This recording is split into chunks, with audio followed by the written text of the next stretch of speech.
Life is full of turning points. Sometimes we stay in the same routine, in the same job, relationship, or lifestyle, because it feels safe. But deep down, we might wonder, is this really where I'm meant to be? This book encourages us to explore that feeling and helps us decide when it's time to stay and when it's time to go. It offers practical tools and simple wisdom to help navigate change with confidence and peace. Imagine your life as a house.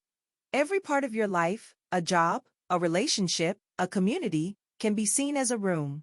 Some rooms feel warm and comforting. Others feel too small or empty. Sometimes, even when a room once felt like home, we begin to outgrow it. The first step is simply to notice.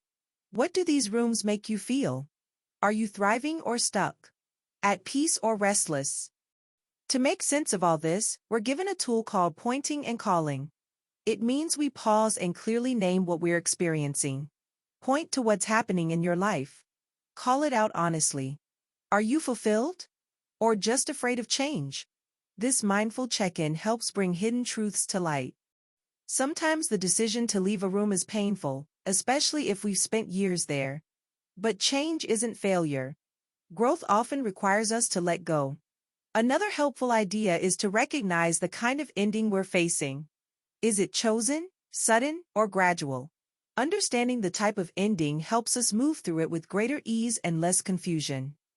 To find our direction, the book invites us to listen to two guideposts: our spiritual personality and our core values.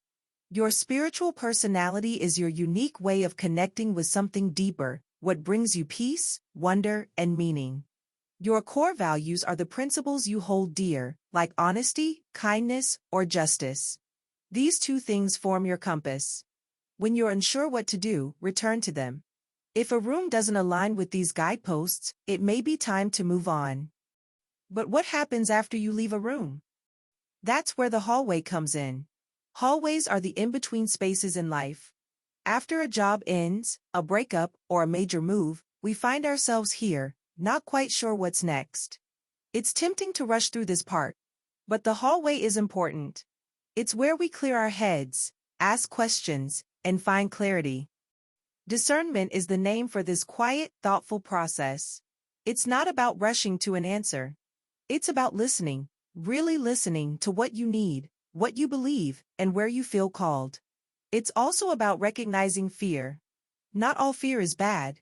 Sometimes fear signals growth. Other times, it shows we're avoiding something we must face. The book teaches us to tell the difference. To stay grounded in this uncertain space, we can use simple tools like mantras and breath prayers. One powerful phrase is "for now." If you're waiting for clarity, repeat this gently: "For now, I will wait." If you're scared but ready to step forward, try: "Let in what is. Let go what isn't." These small phrases help settle your mind and bring you back to the present. Hallways can feel lonely, but they're often where the most transformation happens. It's okay not to have all the answers yet. What matters is that you stay open, honest, and kind to yourself. Eventually, a door will appear. A new room will call to you.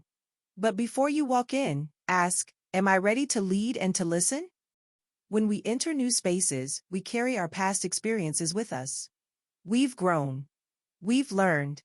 We're more aware of who we are. This time, we enter as someone who knows their boundaries, their values, and their voice. But even as we grow into leaders, we must also stay humble and present. Listening is just as important as speaking. Sometimes, our bodies tell us more than our minds. Are you feeling excited butterflies? Or the heavy weight of anxiety? Learning to trust these signals helps us move with wisdom. There's also a trap we need to avoid: people-pleasing. Trying to make everyone happy might seem kind, but it keeps us from living authentically. True belonging only happens when we stop hiding and show up as ourselves, imperfect, honest, and whole. As the author shares from her personal journey, the decision to leave her longtime church was not easy.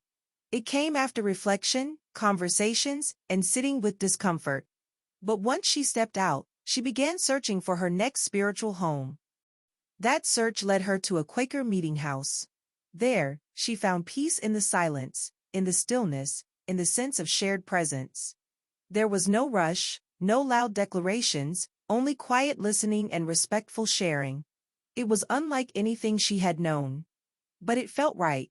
The values of simplicity, compassion, and thoughtful reflection aligned with her inner guideposts. This new room didn't offer all the answers.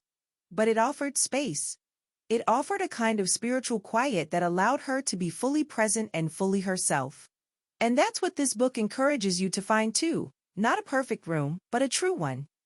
So, as you face big choices in your life, whether to leave or stay, to pause or move forward, remember this. You are allowed to ask questions. You are allowed to wait. You are allowed to change your mind. And most importantly, you are allowed to grow. Use the tools shared here: reflection, breath, clarity, values, and trust the process. Your life is a journey from one room to the next. Some rooms will be temporary, others long-lasting. But every room you enter can teach you something. Let go of what no longer serves you. Rest in the hallway when you need to. And when the time comes, walk forward with courage, grace, and self-trust.